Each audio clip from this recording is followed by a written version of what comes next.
الحمد لله الحمد لله وحده والصلاة والسلام على من لا نبي بعده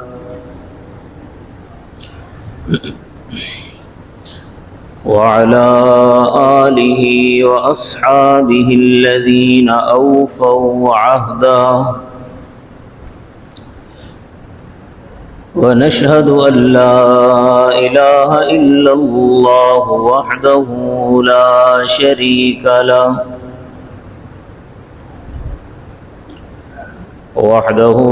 شريك له في الخلق والأمر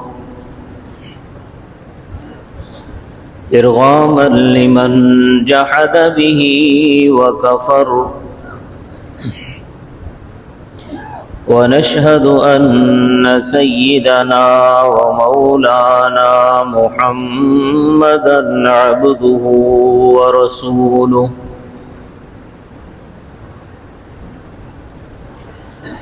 صلى الله تعالى عليه وعلى آله وأصحابه الذين هم خلاصة العرب العرباء وخير الخلائق بعد الأنبياء وهم كالنجوم في السماء للاهتداء والاقتداء وهم مفاتيح الرحمة ومصابيح الغرر أعوذ بالله من الشيطان الرجيم بسم الله الرحمن الرحيم إنا عرضنا الأمانة على السماوات والأرض والجبال فأبين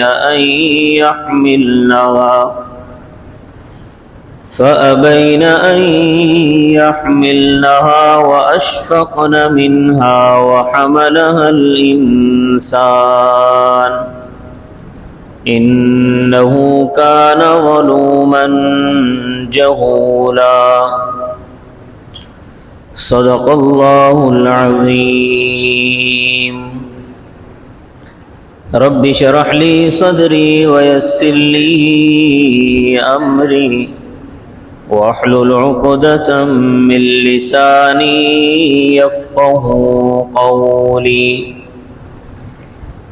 رب زدني علما رب زدني علما رب زدني علما سبحانك لا علم لنا إلا ما علمتنا إنك أنت العليم الحكيم تمام حضرات درود شریف پڑھیں اللهم صل على محمد وعلى آل محمد كما صليت على إبراهيم وعلى آل إبراهيم إنك حميد مجيد اللهم بارك على محمد وعلى آل محمد كما باركت على إبراهيم وعلى آل إبراهيم إنك حميد مجيد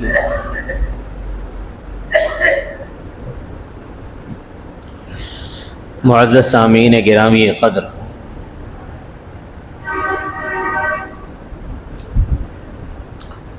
انسان کی تخلیق سے پہلے اس کائنات میں دو مخلوقات موجود تھیں جنہیں اللہ نے شعور بھی دیا تھا، عقل بھی عطا فرمائی تھی۔ ایک مخلوق کا نام جنات ہے اور دوسری مخلوق کا نام فرشتے ہیں۔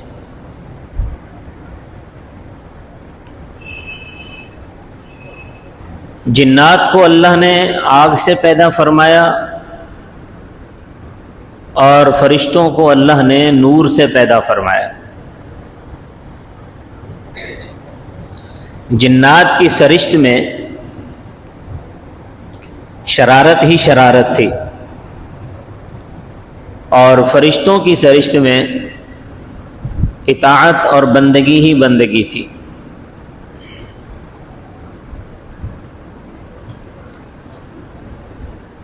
زمین پر جنات آباد تھے، آسمانوں پر فرشتے آباد تھے۔ تو جنات کی آبادی میں ہر وقت جنات شر اور فساد میں لگے رہتے تھے۔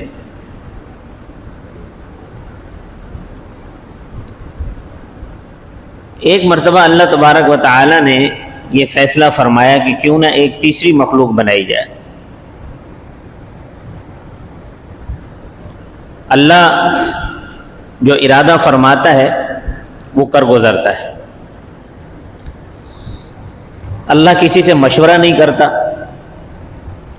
اور نہ ہی اللہ کو کسی سے مشورے کی ضرورت ہے، اور نہ ہی اللہ سے کوئی یہ پوچھ سکتا ہے کہ یہ کام کیوں کیا اور یہ کیوں نہیں کیا۔ وہ فعال لما یرید ہے، وہ جو چاہتا ہے وہ کر گزرتا ہے۔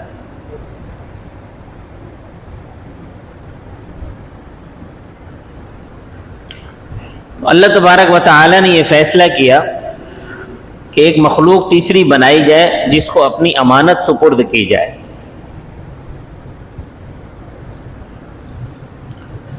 اس امانت میں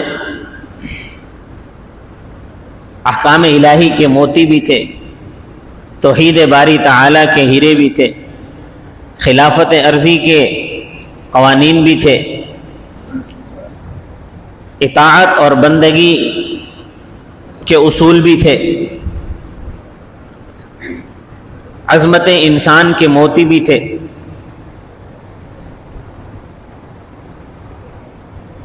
تو یہ ایک مکمل امانت کا ایک نمونہ تھا جو اللہ تبارک و تعالی نے یہ فیصلہ کیا کہ یہ ایک مخلوق پیدا کر کے اس کے حوالے یہ امانت کی جائے۔ لیکن اللہ تبارک و تعالی نے اپنی یہ امانت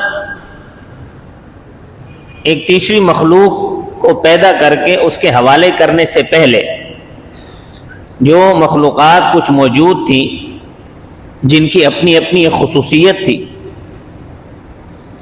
اللہ تبارک و تعالی نے پہلے اپنی امانت کو ان مخلوقات پر پیش کیا۔ قرآن کریم نے اس کو بیان کیا ہے۔ اللہ تبارک و تعالی فرماتے ہیں اِنَّا عَرَضْنَا الْأَمَانَةَ عَلَى السَّمَاوَاتِ، کہ ہم نے اپنی امانت کو سب سے پہلے آسمانوں پر پیش کیا، کیونکہ آسمان بلندی میں سب سے زیادہ ہے۔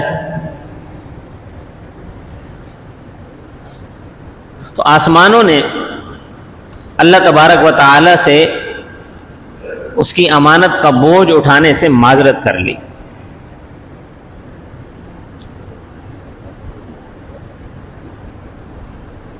آسمانوں نے کہا فَأَبَيْنَ أَن يَحْمِلْنَهَا وَأَشْفَقْنَ مِنْهَا، کہ ہم اس امانت کے بوجھ کو اٹھانے سے قاصر ہیں۔ آسمانوں سے کہا گیا کہ آسمانوں تمہیں کیا ہو گیا ہے؟ تم اللہ کی مخلوقات میں سب سے بلند ہو، تم نے اتنے سارے بوجھ اٹھائے ہوئے ہیں، سورج کا بوجھ اٹھایا ہوا ہے، چاند کا بوجھ اٹھایا ہوا ہے، جنت کا بوجھ اٹھایا ہوا ہے، ستاروں کا بوجھ اٹھایا ہوا ہے، عرش کا بوجھ اٹھایا ہوا ہے، فرشتوں کا بوجھ اٹھایا ہوا ہے۔ تو اللہ کی امانت کا بوجھ بھی اٹھا لو۔ زبان حال سے آسمانوں نے یہ کہا کہ ہم جنت کا بوجھ تو اٹھا سکتے ہیں، فرشتوں کا بوجھ بھی اٹھا سکتے ہیں، عرش کا بوجھ اٹھا سکتے ہیں، سدرۃ المنتہا کا بوجھ اٹھا سکتے ہیں، لوح محفوظ کا بوجھ اٹھا سکتے ہیں، ستاروں کا بوجھ اٹھا سکتے ہیں، سیاروں کا بوجھ اٹھا سکتے ہیں، چاند اور سورج کا بوجھ اٹھا سکتے ہیں، لیکن یا اللہ تیری امانت کا بوجھ ہم نہیں اٹھا سکتے، ہماری طرف سے معذرت ہے۔ آسمانوں نے جب معذرت کر لی تو اللہ تبارک و تعالی فرماتے ہیں والارض انا عرضنا الامانۃ علی السماوات والارض، پھر ہم نے اپنی امانت کو زمین پر پیش کیا۔ زمین سے کہا گیا کہ تم اللہ کی امانت اپنے پاس رکھ لو، سنبھال لو اسے، لیکن زمین نے بھی معذرت کر لی۔ فَأَبَيْنَ أَن يَحْمِلْنَهَا، قرآن کے الفاظ ہیں فَأَبَيْنَ أَن يَحْمِلْنَهَا وَأَشْفَقْنَ مِنْهَا، زمین نے معذرت کر لی کہ یا اللہ ہم آپ کی امانت کا بوجھ نہیں اٹھا سکتے۔ تو زمین سے کہا گیا کہ اے زمین، تو نے پہاڑوں کا بوجھ اٹھایا ہوا ہے، تو نے سمندروں کا بوجھ اٹھایا ہوا ہے، تو نے دریاؤں کا بوجھ اٹھایا ہوا ہے، تو نے اور مخلوقات کا بوجھ اٹھایا ہوا ہے، درختوں کا بوجھ اٹھایا ہوا ہے، نہروں کا بوجھ اٹھایا ہوا ہے، تو ایک اللہ کی امانت کا بوجھ بھی اٹھا لے۔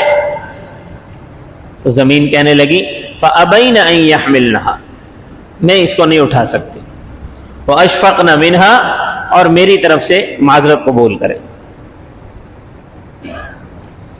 گویا زمین نے زبان حال سے یہ کہا کہ میں پہاڑوں کا بوجھ اٹھا سکتی ہوں، میں سمندروں کا بوجھ اٹھا سکتی ہوں، سمندر کے اندر موجود مخلوقات کا بوجھ اٹھا سکتی ہوں، تم زمینوں کے پر کھیتی باڑی کے لیے میرا سینہ چیر ڈالو، میں یہ برداشت کر سکتی ہوں،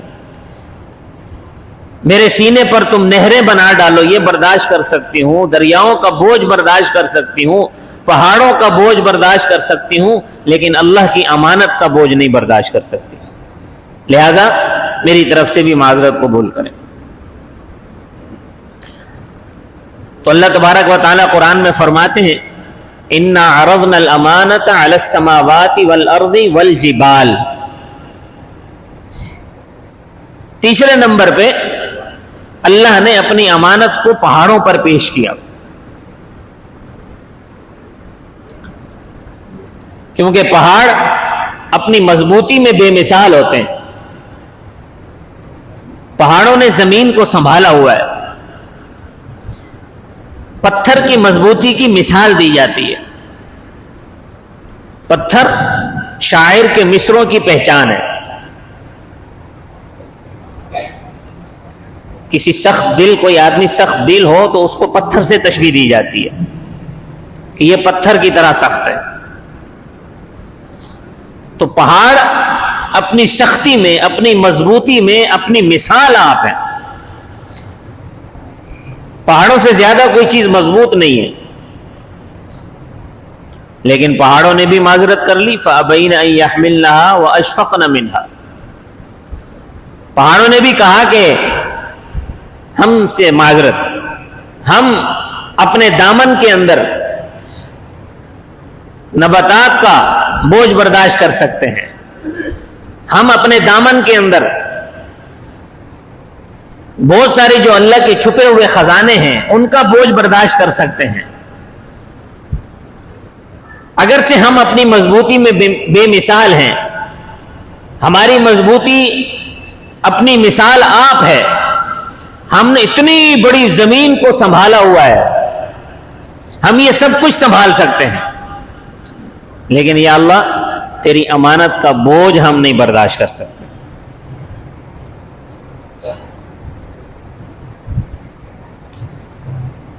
تو آسمان نے معذرت کر لی، زمین نے معذرت کر لی، پہاڑوں نے معذرت کر لی، لیکن اللہ تو اپنی امانت کسی کے سپرد کرنے کا ارادہ فرما چکے تھے۔ اب آپ دیکھیں کہ اس وقت دو مخلوقات موجود تھیں، فرشتے بھی موجود تھے اور جنات بھی موجود تھے۔ اللہ تبارک و تعالی نے فرشتوں اور جنات کو اپنی امانت سپرد کرنے کے حوالے سے پوچھا تک نہیں، ان مخلوقات کے اپنی امانت حوالے کرنا تو دور کی بات ہے، اللہ نے پوچھا بھی نہیں۔ اگر اللہ نے پوچھا ہوتا تو قرآن میں بیان کرتا. البتہ اللہ تبارک و تعالی نے ایک مرتبہ فرشتوں کے سامنے اور جنات کے سامنے اعلان فرما دیا, اور یہ اعلان فرمایا جب اللہ نے تو جنات اور فرشتے ششدر رہ گئے, حیران رہ گئے. اللہ تبارک و تعالی نے فرمایا اذ قال ربک للملائکۃ انی خالق بشرا,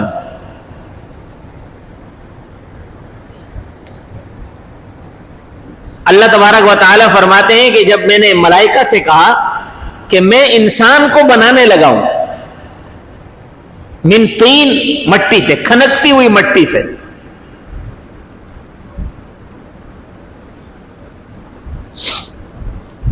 تو اللہ تبارک و تعالی نے فرشتوں کو اطلاع دے دی کہ میں انسان کو بنانے لگا ہوں, بشر کو بنانے لگا ہوں. یا اللہ بشر کو بنانے کا مقصد کیا ہے؟ بشر کو کیوں بنانے لگے ہو؟ اللہ تبارک و تعالی نے فرمایا وَإِذْ قَالَ رَبُّكَ لِلْمَلَائِكَةِ إِنِّي جَاعِلٌ فِي الْأَرْضِ خَلِيفَةً, میں بشر کو زمین پر اپنا خلیفہ بناؤں گا, اپنا نائب بناؤں گا, گویا اپنی امانت میں اس بشر کے سپرد کروں گا.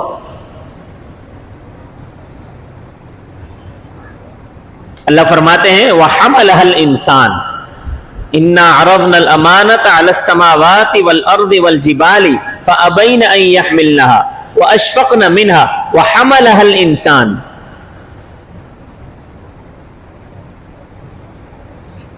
اس امانت کو انسان نے اٹھایا.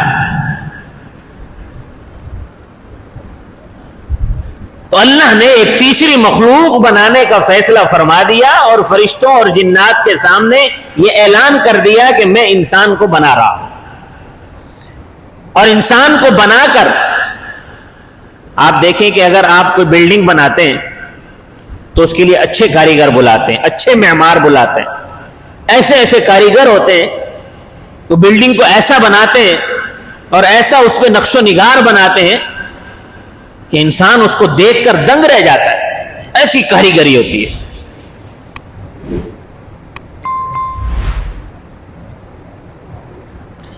لیکن یہ جو انسان کا جسم ہے, اللہ فرماتے ہیں کہ میں نے اپنے ہاتھوں سے بنایا. انسان کے جسم کا کاریگر کون ہے؟ اللہ تبارک و تعالی.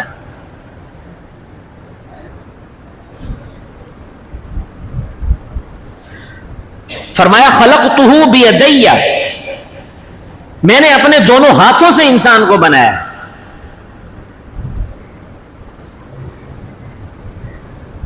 اور صرف بنایا ہی نہیں بلکہ اللہ فرماتے ہیں میں نے اس کو سنوارا بھی ہے. فَإِذَا سَوَّيْتُ, میں نے اس کو سنوارا ہے.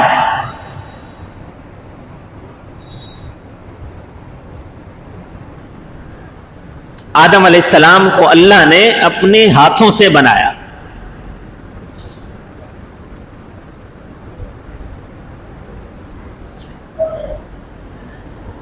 تو فرشتوں نے اللہ تبارک و تعالی سے عرض کی اَتَجْعَلُ فِيهَا مَن يُفْسِدُ فِيهَا وَيَسْفِكُ الدِّمَاءَ, کہ یا اللہ کیا تو ایسی مخلوق کو پیدا کرنے لگا ہے کہ جو فساد برپا کرے گی اور آپس میں خون خرابہ کرے گی؟ فرشتوں کا یہ اعتراض حسد کی بنا پر نہیں تھا, جیسا کہ بعض لوگوں کو یہ وہم ہے کہ فرشتوں کو حسد ہو گیا تھا انسان سے. فرشتوں کا یہ اعتراض حسد کی بنا پر نہیں تھا, کیونکہ فرشتوں سے حسد کرنا گناہ ہے. فرشتے معصوم ہیں, فرشتوں سے گناہ کا تصور بھی نہیں ہے. تو یہ بطور حسد کے نہیں تھا.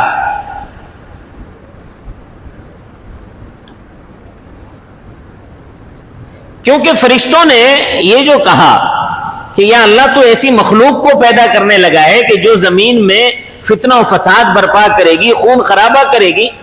یہ جنات کو دیکھ کر کہا تھا. تو جنات یہ حرکتیں کرتے تھے زمین پر. ساری زمین پر فتنہ فساد اور شر جنات نے مچایا ہوا تھا اور فرشتے ان کو دیکھتے تھے. انسان کی پیدائش میں، انسان کی تخلیق میں اللہ نے 4 عناصر رکھے ہیں: مٹی، ہوا، پانی اور آگ.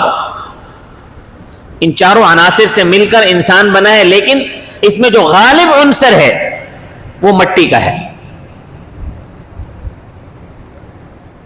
تو چونکہ انسان کی تخلیق آگ بھی اس میں شامل ہے ان چاروں عناصر میں، تو اس چیز کو دیکھ کر فرشتوں نے کہا کہ یا اللہ یہ بھی تو فساد کرے گا زمین میں، خون خرابہ کرے گا.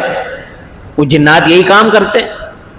وَنَحْنُ نُسَبِّحُ بِحَمْدِكَ وَنُقَدِّسُ لَكَ. یا اللہ اگر آپ کا مقصد اس کو پیدا کرنے کا یہ ہے کہ یہ آپ کی عبادت کرے گا، آپ کی تسبیح کرے گا، تو وہ ہم کر رہے ہیں.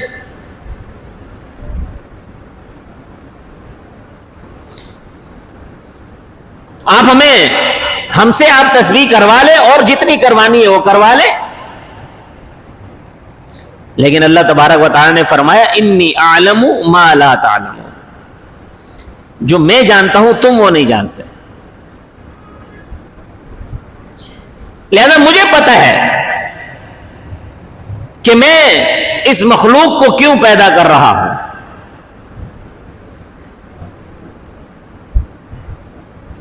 تو فرشتوں نے یہ کوئی اعتراض نہیں کیا تھا، بلکہ ایک رائے تھی فرشتوں کی.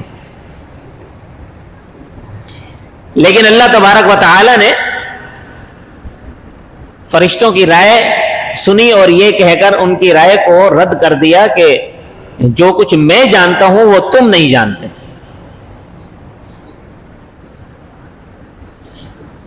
چنانچہ اللہ فرماتے ہیں وَإِذْ قَالَ رَبُّكَ لِلْمَلَائِكَةِ إِنِّي خَالِقٌ بَشَرًا مِّن طِينٍ فَإِذَا سَوَّيْتُهُ وَنَفَخْتُ فِيهِ مِن رُّوحِي. کہ جب ہم نے اس کو بنا لیا، وَنَفَخْتُ فِيهِ مِن رُّوحِي، اور اپنی روح اس کے اندر پھونک ڈالی.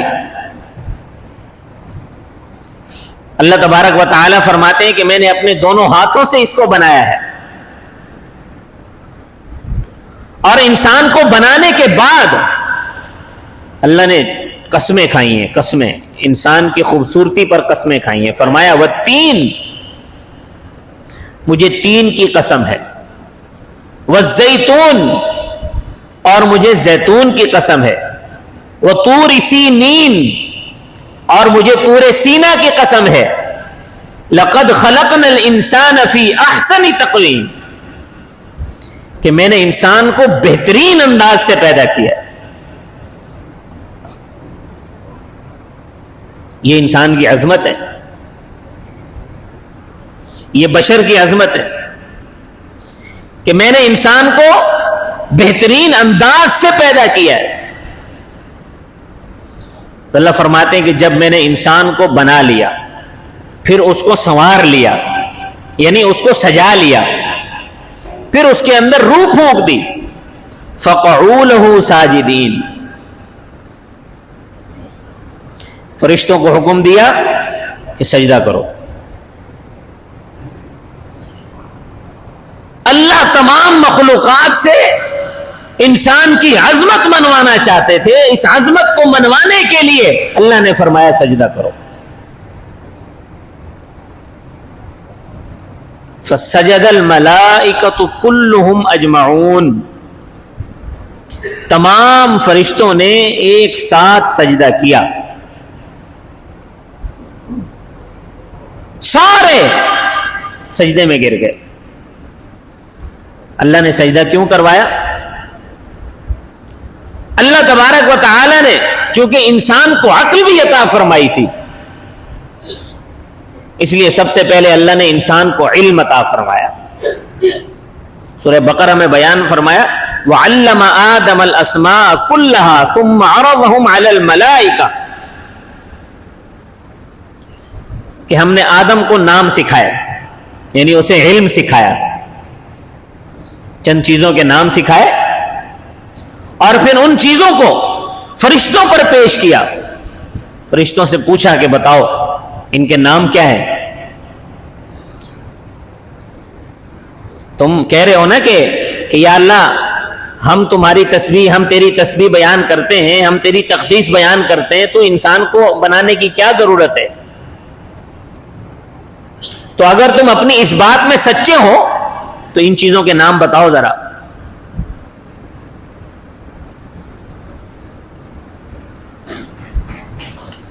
تو فرشتوں نے کہا سبحانک، یا اللہ تیری ذات پاک ہے، مطلب یہ ہے کہ اللہ تو جو جانتا ہے وہ ہمارے علم میں نہیں ہے، ہمیں تو ان کے نام نہیں آتے۔ آدم علیہ السلام سے پوچھا، آدم علیہ السلام نے فر بتا دیے سب کے نام۔ تو اللہ تبارک و تعالی نے فرمایا فقعوا لہ ساجدین،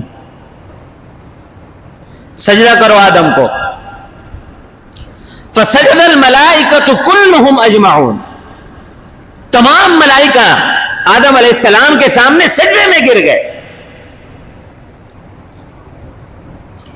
یہ سجدہ در حقیقت تھا تو اللہ کی ذات کو، کیونکہ اللہ کا حکم تھا،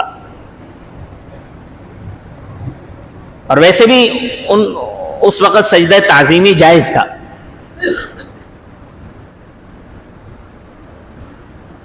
جیسا کہ ہم بیت اللہ کی طرف رخ کر کے سجدہ کرتے ہیں، تو یہ سجدہ بیت اللہ کو نہیں ہے، بیت اللہ کی طرف رخ کر کے سجدہ کرنا ہے، حکم اللہ کا ہے، اللہ نے حکم دیا ہے کہ اس طرف منہ کر کے سجدہ کرو، تو اس لیے ہم اس طرف رخ کر کے سجدہ کرتے ہیں۔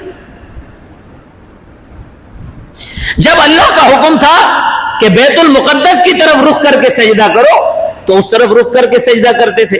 جب اللہ نے حکم دیا کہ اب بیت اللہ کی طرف رخ کرنا ہے تو اب بیت اللہ کی طرف رخ کر کے سجدہ کرتے ہیں۔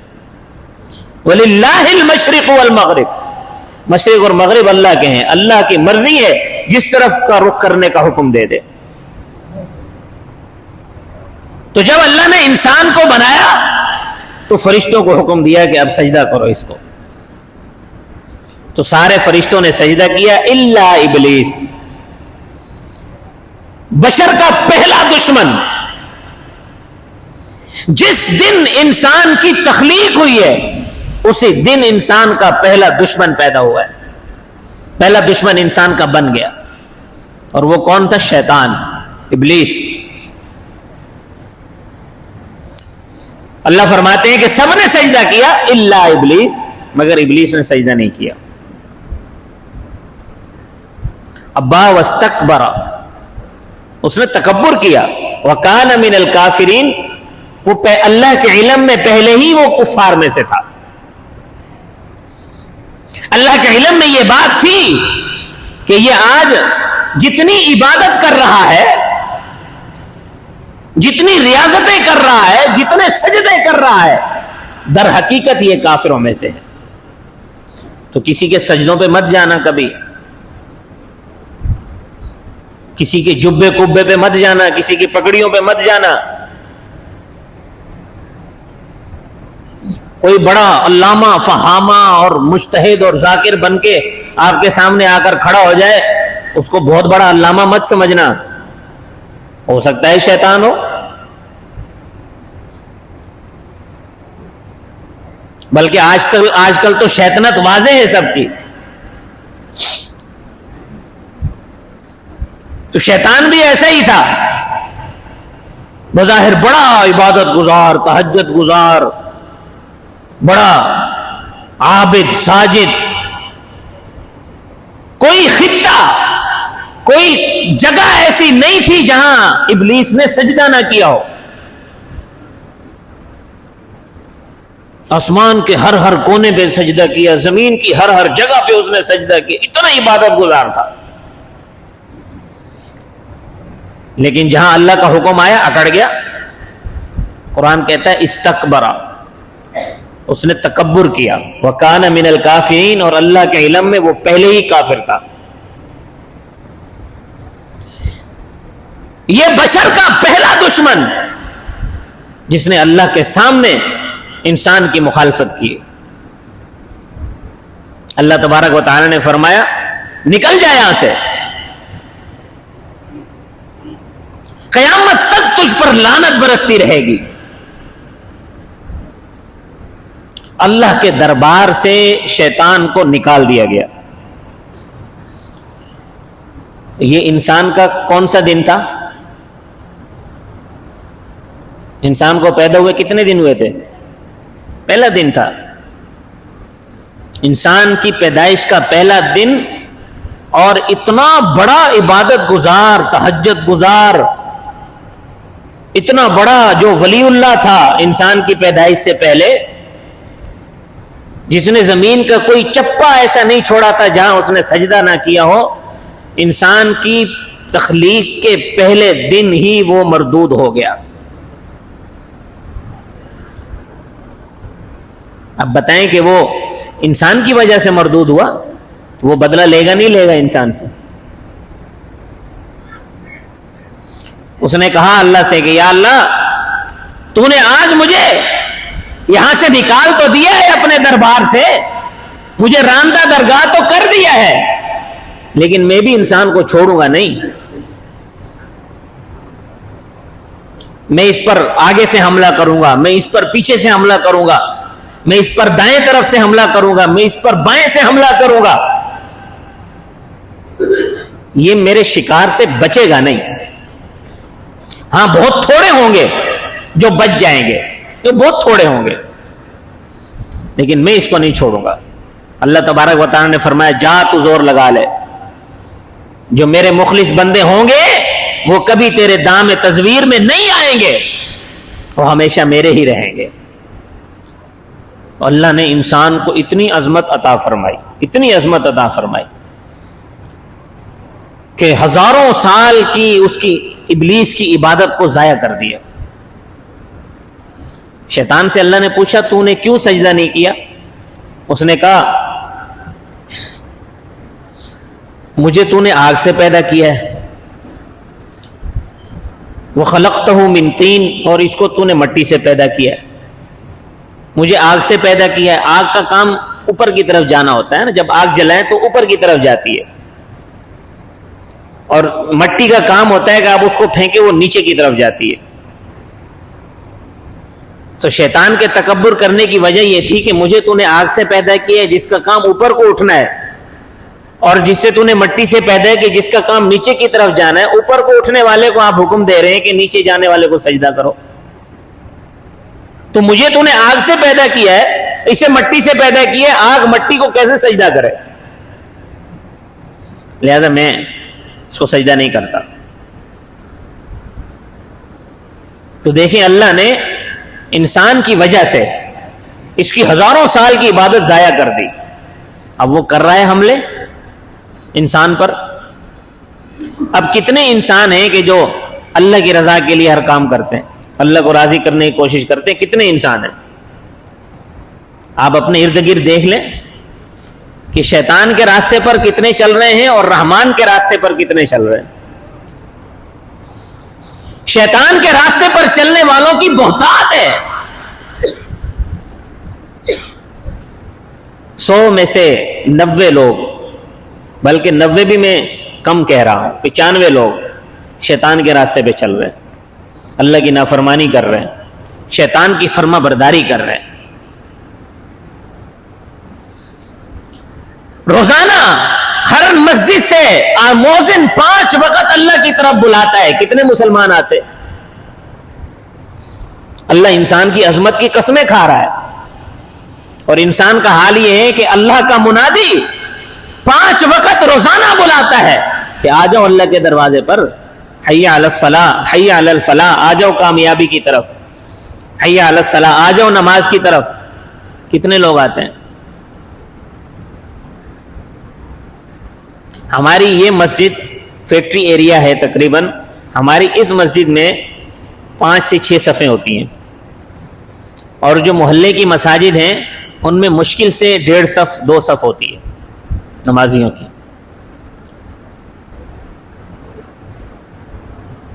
تو اللہ نے ہمیں جو عظمت دی تھی, لگتا ہے ہمیں وہ عظمت ہضم نہیں ہو رہی، انسان کو وہ عظمت ہضم نہیں ہو رہی.